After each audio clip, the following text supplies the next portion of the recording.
नमस्कार, मी डॉक्टर दीपक शिकारपूर. मी संगणक क्षेत्रात गेली 41 वर्ष कार्यरत आहे.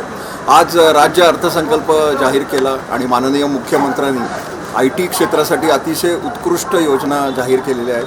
ग्लोबल कॅपेबिलिटी सेंटरसाठी टेक पार्क तयार करणं, 30,000 नोकऱ्या म्हणजे रोजगार निर्माण करणं, पुणे, मुंबई आणि टियर 3, टियर 4 सिटीमध्ये हब करणं, त्याचसाठी त्यांना गुंतवणुकीसाठी प्रोत्साहित करणं आणि प्रशिक्षणासाठी जवळजवळ 30,000 लोकांना प्रशिक्षण देणं हे एक अतिशय स्वप्नवत कार्य आहे.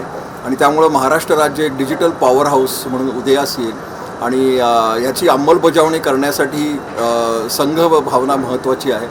पण एकंदर हे अतिशय स्तुत्य पाऊल आहे आणि महाराष्ट्र राज्य सरकारने ह्या सगळ्या गोष्टींचा सकारात्मक फायदा करून घ्यायला हवा. शैक्षणिक विद्यापीठांनी पण GCCशी ग्लोबल कॅपेबिलिटी सेंटरशी अनुसरून अभ्यासक्रम तयार करून इंजिनिअरिंग एज्युकेशनमध्ये करणं अतिशय महत्त्वाचं आहे. एकंदर अतिशय सकारात्मक, 10 पैकी 10 मार्क.